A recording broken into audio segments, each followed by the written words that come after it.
ഞങ്ങളെ അടുത്തും അകലെയുമായി ശ്രദ്ധിച്ചുകൊണ്ടിരിക്കുന്ന മംഗലത്തു നടയിലുള്ള ഈശ്വര വിശ്വാസികൾക്ക് പിതാവായ ദൈവത്തിൻ്റെയും പുത്രനായ ക്രിസ്തുയേശുവിൻ്റെയും നാമത്തിൽ ഞങ്ങളുടെ സ്നേഹവും വന്ദനവും അറിയിക്കുന്നു. കാലത്തിൻ്റെ കുത്തൊഴുക്കിൽപ്പെട്ട് കലാപത്തിൻ്റെ വിളഭൂമിയായിക്കൊണ്ടിരിക്കുന്ന ഈ ലോകത്തിൽ സമാധാനകാംക്ഷികളുടെ ഏറെ നീണ്ട ശൃംഖല വർദ്ധിച്ചുകൊണ്ടിരിക്കുന്ന ഈ കാലയളവിൽ സമാധാനം എന്ന് പറഞ്ഞ് ലോകത്തിൻ്റെ വിവിധ ഭാഗങ്ങളിൽ ഇപ്പോഴും സന്ധി സംഭാഷണങ്ങളിൽ മനുഷ്യനെ ഏർപ്പെട്ടിരിക്കുമ്പോൾ സുവിശേഷത്തിന് മാത്രമേ മനുഷ്യ ഹൃദയങ്ങൾക്ക് സമാധാനം നൽകാൻ കഴിയത്തുള്ളൂ. പിതാവ് തൻ്റെ പുത്രനെ ലോകത്തിലേക്ക് അയച്ചപ്പോൾ ക്രിസ്തു ലോകത്തിന് നൽകിയ സുവിശേഷമാണ് മനുഷ്യ ഹൃദയങ്ങൾക്ക് സമാധാനം നൽകുന്നത്. ക്രിസ്തുവിന്റെ ആധിപത്യ ഭരണം ഭൂമിയിൽ സ്ഥാപിതമാകുന്നതിന് മുമ്പ് ദൈവരാജ്യ ഭരണം ഓരോ മനുഷ്യ ഹൃദയങ്ങളിലും സ്ഥാപിക്കപ്പെടേണ്ടതിന് ക്രിസ്തു ആഹ്വാനം ചെയ്തു.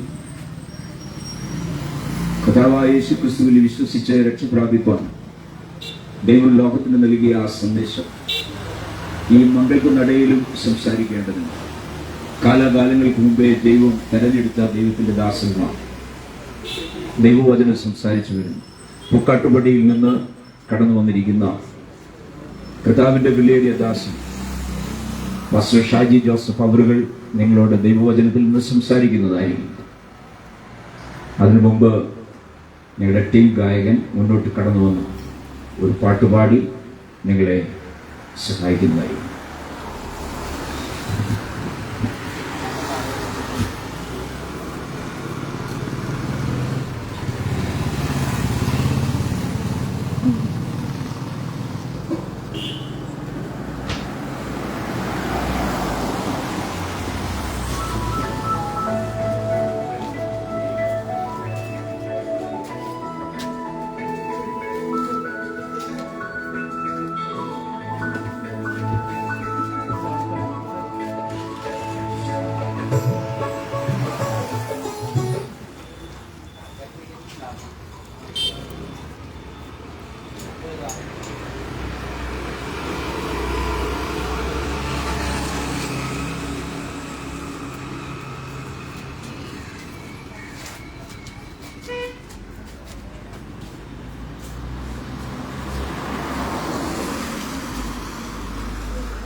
ദൈവസ്നേഹം നിറഞ്ഞു നിൽക്കും ദിവ്യകാരുണ്യമേ, തളരുവൻ മനസ്സിന് പുതുജീവൻ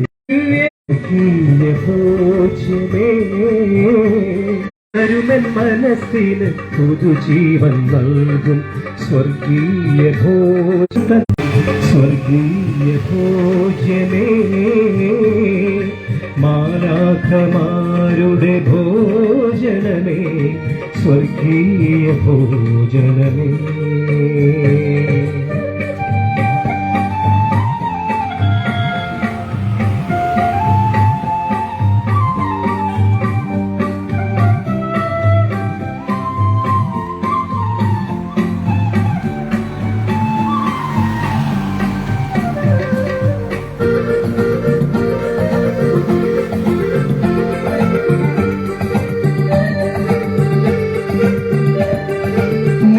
മകൾ മാത്രം എന്നും ഉദിക്കണേ, നിന്നെയുൾക്കൊണ്ടൊരൻ മനതാരിൽ നന്മകൾ മാത്രം എന്നും ഉദിക്കണേ, നിന്നെ അറിയുന്നോരൻ ഹൃദയത്തിൽ നിന്നെ അറിയും ഹൃദയത്തിൽ നാഥ നീ വസിക്കണേ. ദൈവ സ്വർഗീയ ഭോജനമേ, മാലാഖമാരുടെ ഭോജനമേ, സ്വർഗീയ ഭോജനമേ. ദൈവ രാജത്വത്തിന്റെ സുവിശേഷം സർവ്വജാതികൾക്കും സാക്ഷ്യമായി ലോകത്തിന്റെ അതിർത്തികളോളം അറിയിക്കും ഈ ടീം അംഗങ്ങൾ കടന്നു പോകുന്നത്. കാരണം നാളെ ഞങ്ങളിത് കേട്ടില്ല, അറിഞ്ഞില്ല എന്ന് നിങ്ങൾ പറയുവാനിടയാകരുത്. ഇങ്ങനെ പറയുമ്പോൾ നിങ്ങൾക്ക് മനസ്സിലാകുന്നില്ല എന്താണ് ഈ സംഭവം എന്ന് നിങ്ങൾക്ക് മനസ്സിലാവുകയില്ല. വീട്ടിൽ പലരും ഇൻവിറ്റേഷൻ കാർഡുമായി കടന്നു വന്നിട്ടുണ്ടാകാം. നിങ്ങളുടെ കുടുംബത്തിൽപ്പെട്ടവർ, നിങ്ങളുടെ സ്നേഹിതർ, അവരുടെ മക്കളുടെ വിവാഹത്തിന് ഇൻവിറ്റേഷൻ. ഞങ്ങൾക്കിവിടെ പല പല ആരാധനാലയങ്ങളുണ്ട്. പ്രിയ സഹോദരങ്ങളെ, ഇവിടെ നിങ്ങളെ ഇൻവൈറ്റ് ചെയ്യുന്നത് ഒരു മതത്തിലേക്കല്ല, ഒരു സംഘടനയിലേക്കോ ഒരു ഡിനോമിനേഷനുകളിലേക്കോ അല്ല. പകരം ജാതിയും മതവും സംഘടനയും ഗ്രൂപ്പും ഇല്ലാത്ത ദൈവം ജാതിയിലും മതത്തിലും സംഘടനയിലും കുടുങ്ങിപ്പോയ നമ്മളെ മരണമില്ലാത്ത ദൈവം മരണത്തിൽ കുടുങ്ങിപ്പോയ നമ്മളെ രക്ഷിച്ചെടുത്ത് തന്റെ മക്കളാക്കി തന്റെ ഭവനക്കാരാക്കി മാറ്റുന്ന ഒരു ഇൻവിറ്റേഷനാണ് നിങ്ങളെ അറിയിക്കുന്നത്. വിശുദ്ധ ബൈബിൾ പുതിയ ഉടമ്പടി ഭാഗത്ത് ഇങ്ങനെ പറയുന്നു, ആകയാൽ നിങ്ങൾ അന്യരും പരദേശികളുമല്ല, വിശുദ്ധന്മാരുടെ സഹപൗരന്മാരും ദൈവത്തിന്റെ വീട്ടുകാരുമത്രേ. അതായത് മനുഷ്യന്റെ വീട്ടുകാരായ ഒരു സ്ത്രീയുടെ ഉദരത്തിൽ നിന്ന് ഈ ഭൂമിയിലേക്ക് പ്രസവിക്കപ്പെട്ട ജനിച്ച നമ്മളെ ദൈവത്തിന്റെ മക്കളാക്കി മാറ്റുന്ന, ദൈവത്തിന്റെ കുടുംബമാക്കി മാറ്റുന്ന മഹാസ്നേഹമാണ് നിങ്ങളെ ഈ രാജ്യത്തെ സുവിശേഷത്തിലൂടെ അറിയിക്കുന്നത്. ഒരുപക്ഷെ നിങ്ങൾ പറയും, ഞങ്ങൾ ഇങ്ങനെയൊന്നും കേട്ടിട്ടില്ലല്ലോ. വിശുദ്ധ ബൈബിൾ ഇങ്ങനെ പറയുന്നു, യേശുക്രിസ്തുവിനെ കൈക്കൊണ്ട് യേശുക്രിസ്തുവിന്റെ നാമത്തിൽ വിശ്വസിക്കുന്ന മരണമുള്ള ഏത് മനുഷ്യ മക്കൾക്കും മരണമില്ലാത്ത ദൈവത്തിന്റെ മക്കളാകുവാൻ, മനുഷ്യന്റെ കാറ്റഗറിയിൽ നിന്ന് ദൈവത്തിന്റെ കാറ്റഗറിയിലേക്ക്, മനുഷ്യന്റെ കുടുംബത്തിൽ നിന്ന് ദൈവത്തിന്റെ കുടുംബത്തിലേക്ക്, മരണമുള്ള കുടുംബത്തിൽ നിന്ന് ജീവൻ കൊടുക്കുന്ന കുടുംബത്തിലേക്ക് മാറുവാനുള്ള മംഗലത്ത് നടക്കാർക്കുള്ള അവസരമാണിത്. ഇത് ഒരു ക്രിസ്തീയ മതത്തിന്റെ സുവിശേഷീകരണമല്ല, പകരം യേശു ക്രിസ്തു, ദൈവപുത്രനായ ക്രിസ്തു ഇവിടെ വന്ന് 3.5 വർഷം മാനവരാശിയോട് പറഞ്ഞ തന്റെ അപ്പന്റെ സന്ദേശമാണത്. അതിൽ ജാതിയോ മതമോ സംഘടനയോ ഗ്രൂപ്പൊന്നുമില്ല. ദൈവ കുടുംബത്തിലേക്കുള്ള ഇൻവിറ്റേഷനാണത്. ദൈവ മക്കളാകുവാനുള്ള ഇൻവിറ്റേഷനാണത്. പ്രിയ മംഗലത്ത് നടയിലെ ഓരോ വ്യക്തിത്വങ്ങളോടും താഴ്മയോട് അപേക്ഷിക്കുകയാണ്, നിങ്ങൾ ഇന്ന് ബിസിനസ് ചെയ്യുന്നു, ഓട്ടോ ഓടിക്കുന്നു, തയ്യൽക്കട നടത്തുന്നു, പച്ചക്കറിക്കട നടത്തുന്നു, ഇതൊക്കെ നല്ല കാര്യമാണ്. പ്രത്യേകിച്ച് ഞാൻ ഇവിടെ കാണുമ്പോൾ എന്റെ മുമ്പിൽ നിൽക്കുന്ന പച്ചക്കറിക്കടയുടെ പേര് ഗിഫ്റ്റ് ഓഫ് ഗോഡ് എന്നാണ്. എന്നാൽ ഇതാ ഞങ്ങൾ നിങ്ങളോട് അറിയിക്കുന്നതും ദൈവത്തിന്റെ ഗിഫ്റ്റാണ്, ദൈവത്തിന്റെ ദാനമാണ്. ഒരിക്കലും ദൈവത്തിന്റെ മക്കളായി മാറുവാൻ ഒരു അവകാശവുമില്ലാത്ത മനുഷ്യ മക്കളായ നമ്മളെ ദൈവത്തിന്റെ മക്കളാകുവാൻ ദൈവം ഇൻവൈറ്റ് ചെയ്യുകയാണ്. അത് തീർച്ചയായും ദൈവത്തിന്റെ ഗിഫ്റ്റാണ്, ദൈവത്തിന്റെ കുടുംബത്തിലേക്ക്. ഇത് നിങ്ങളൊന്ന് തിരിച്ചറിയുക. അല്ലാതെ ഈ ഭൂമിയിൽ ഏതാനും ദിവസം ഇതാ ഈ മണ്ണുകൊണ്ടുള്ള ശരീരത്തെ ഏതെങ്കിലും ഒരു ജോലി ചെയ്ത് പോറ്റി പുലർത്തി അവസാനം അത് മണ്ണിലേക്ക് തന്നെ അധ്വാനിച്ചത് മുഴുവൻ വയറിന് വേണ്ടിയാണ്. ആ വയറിന് വേണ്ടി അധ്വാനിച്ച വയറ് ശരീരം മുഴുവൻ ഈ ഭൂമിക്കിരയായി വെറും പുഴുവായി മാറുമ്പോ നാം അധ്വാനിച്ചത് മുഴുവൻ വെറുതെ ആയി.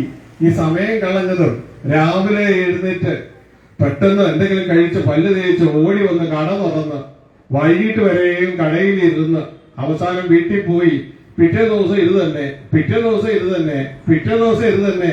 പ്രായം മാറിക്കൊണ്ടിരിക്കുക. അങ്ങനെ പോയി പോയി പോയി പോയി ഒരു ദിവസം ഈ ലോകത്ത് നിന്ന് തന്നെ മാറ്റപ്പെടും. ഈ ജീവിതം കൊണ്ട് എന്താ പ്രയോജനം? ഒരു പ്രയോജനവും ഇല്ല. എന്നാൽ മനസ്സിലാക്കിക്കോ പ്രിയ സഹോദര, പ്രിയ സഹോദരി, ഇവിടെ ഞാൻ നിങ്ങൾ തിരിച്ചറിയേണ്ടത്, ഇപ്പോൾ ദൈവം ഈ ഭൂമിയിൽ നമുക്ക് അനുവദിച്ച ജീവിതം ഒരു ടെസ്റ്റ് മാത്രമാണെന്നും ഒരു പരീക്ഷാ ജീവിതം മാത്രമാണെന്നും ഈ പരീക്ഷാ ജീവിതത്തിൽ ദൈവം നമുക്ക് അല്പമേ തന്നിട്ടുള്ളൂ എന്നും ഈ അല്പത്തിൽ നാം വിശ്വസ്തരായാൽ ദൈവം നമ്മളെ നിത്യമായ ജീവിതത്തിൽ, തന്നോടുകൂടിയുള്ള ജീവിതത്തിൽ നമ്മളെ അധികത്തിന് വിചാരകരാക്കുമെന്നും അത് നമ്മുടെ നിത്യമായ ജീവിതമാണെന്ന് തിരിച്ചറിഞ്ഞുകൊണ്ട് ഈ സുവിശേഷ സന്ദേശം സ്വീകരിപ്പാൻ ഞാൻ നിങ്ങളെ എൻകറേജ് ചെയ്യുകയാണ്. ഇന്ന് നിങ്ങൾ ചലിക്കുന്ന ഈ കാല് കുറച്ച് ദിവസം കൂടി ചലിക്കുള്ളൂ. ഇന്ന് നിങ്ങൾ ഉപയോഗിക്കുന്ന ഈ കയ്യ് കുറച്ച് ദിവസത്തിനുള്ളിൽ മണ്ണായി മാറും. എന്നാൽ അതിനു മുമ്പ് സൃഷ്ടാവായ ദൈവം നാം മാനവരാശിക്ക് ഒരുക്കിയിരിക്കുന്ന ഈ ഗിഫ്റ്റ് ഓഫ് ഗാഡ്, ദൈവത്തിന്റെ ദാനമായ ഈ ഇൻവിറ്റേഷൻ സ്വീകരിപ്പാൻ ദൈവത്തോടുകൂടെ ദൈവത്തിന്റെ കുടുംബമായി തീരുവാൻ നിങ്ങളെ ഏവരെയും ക്ഷണിക്കുകയാണ്. പ്രിയ സഹോദരങ്ങളെ, വിശുദ്ധ ബൈബിളിൽ ഇങ്ങനെ ഒരു വാക്യമുണ്ട്: നിങ്ങൾ സർവ്വലോകവും നേടിയിട്ടും നിങ്ങളുടെ ജീവനെ നേടുന്നില്ല എങ്കിൽ എന്ത് പ്രയോജനം? നമ്മൾ എങ്ങനെയാ സർവ്വലോകവും നേടുന്നേ? നമ്മൾ പണിയെടുത്ത് പൈസ ഉണ്ടാക്കുന്നു. ആ പൈസ കൊണ്ടാണ് ഇതാ ലോകം മേടിച്ചോണ്ടിരിക്കുന്നത്. അങ്ങനെ നമുക്ക് ലോകം നേടി നേടി ഒരിക്കലും ദാഹം തീരുന്നില്ല. തീരാത്ത ലോകം നേടൽ മോഹം. പക്ഷെ വല്ല ഗുണമുണ്ടോ? നമ്മളുടെ ജീവിതത്തിലെ മരണം നമ്മൾ പിടികൂടുമ്പോൾ നമ്മുടെ ബാങ്കില് അല്ലെങ്കിൽ നമ്മുടെ സ്വത്ത് വളരെയധികം ഉണ്ട്, ശരിയാണ്. പക്ഷെ മരണത്തോടുകൂടെ നമ്മൾ നേടിയ ലോകം വട്ടപൂജ്യമായി മാറും. വട്ടപൂജ്യം. അങ്ങനെയെങ്കിൽ ഈ ഓടിയതെല്ലാം വെറുതെ ആയില്ലേ?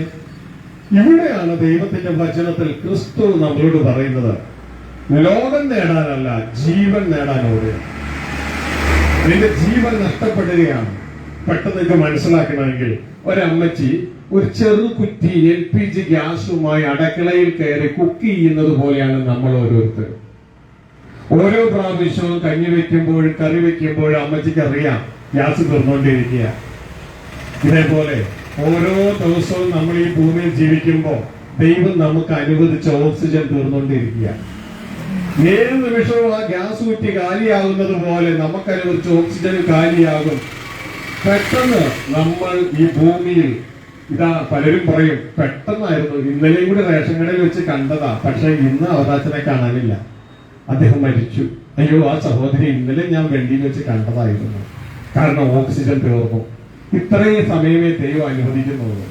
അതുകൊണ്ട് എന്റെ പ്രിയ മകനെ, പ്രിയ മകളെ, നമുക്കിവിടെ നിൽക്കുന്ന ഒരു സാമ്രാജ്യവും ഇല്ല, നിൽക്കുന്ന ഒരു ലോകവും ഇല്ല എന്ന് തിരിച്ചറിഞ്ഞുകൊണ്ട് ഈ ചെറിയ ജീവിതത്തിൽ ദൈവം നിങ്ങളെ ഇൻവൈറ്റ് ചെയ്യുകയാണ്. ഈ മംഗലത്തിന് നടയിലെ ഓരോ വ്യക്തികളെ ഇൻവൈറ്റ് ചെയ്യുകയാണ് ദൈവത്തോട് കൂടെ ജീവിക്കാൻ.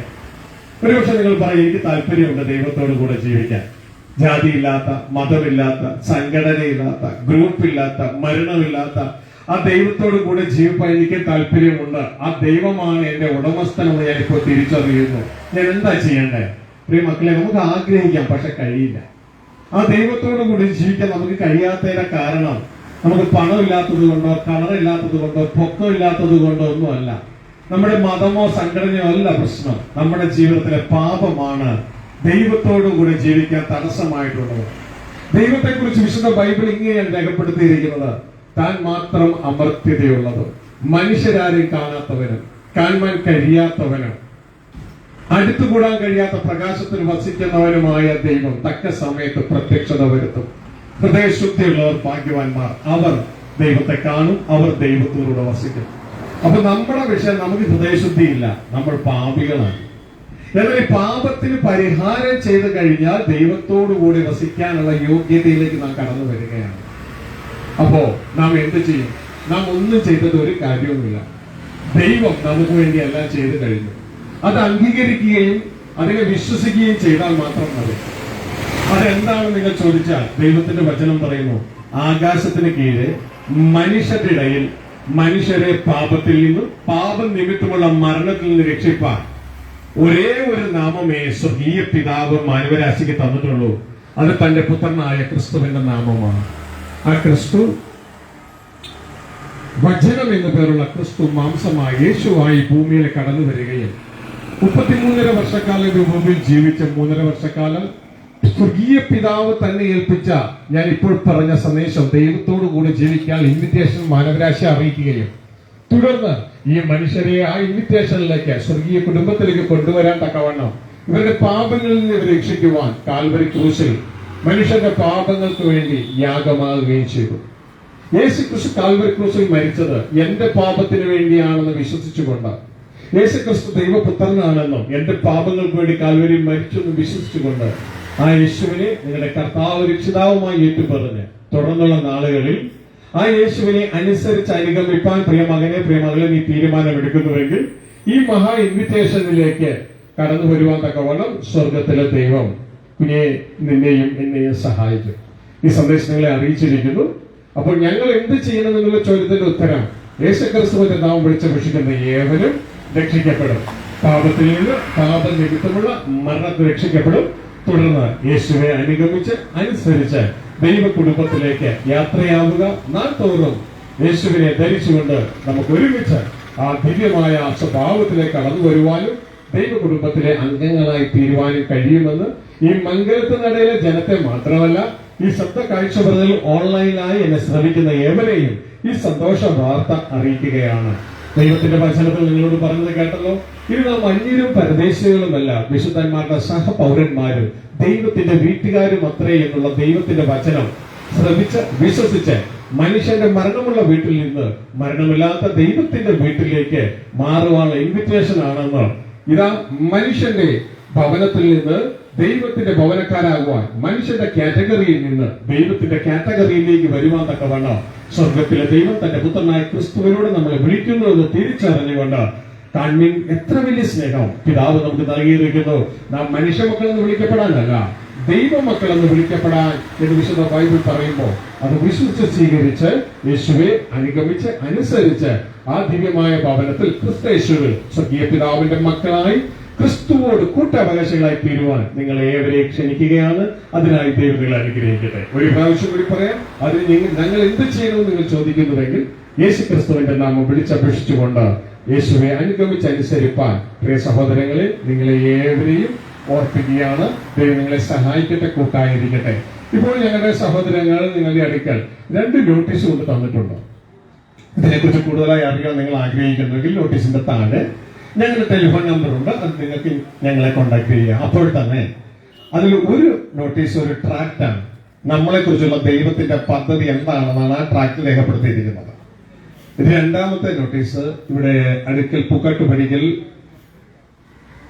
6 ദിവസത്തെ ഒരു ധ്യാനം എല്ലാ മാസവും ആദ്യ തിങ്കളാഴ്ച ആരംഭിച്ച് ശനിയാഴ്ച അവസാനിക്കുന്ന ഒരു ധ്യാനമുണ്ട്. ആ ധ്യാന യോഗത്തിൽ ദൈവരാജ്യ സുവിശേഷത്തെ കുറിച്ചാണ് സംസാരിക്കുന്നത്. യേശു ക്രിസ്തു പ്രസംഗിച്ച ആ സന്ദേശം എന്താണെന്ന് വളരെ വ്യക്തതയോടെ നിങ്ങളെ അറിയിക്കും. ഒരു പ്രാവശ്യം കൂടി പറയാം. എന്താണ് ആ സന്ദേശം?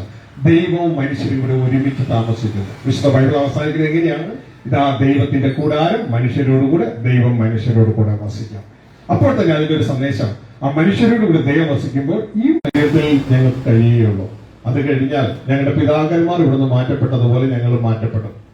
ഒരു ചെറിയ പൂവ് വിരിഞ്ഞ് അതിന്റെ മനോഹരത കാണിച്ച് വൈകിട്ടാകുമ്പോൾ അത് താഴെ വീണു പോകുന്നത് പോലെ ഞങ്ങളുടെ മാതാപിതാക്കന്മാർ ഇവിടുന്ന് പോയതുപോലെ ഞങ്ങൾ പോകണം. എന്നാൽ എന്തിനീ ഭൂമിയിൽ ജനിച്ചു? ആര് ഞങ്ങളെ ജനിപ്പിച്ചു? ഞങ്ങൾ ഇവിടെ എന്താണ് ചെയ്യേണ്ടത്? എങ്ങനെയാണ് ചെയ്യേണ്ടത്?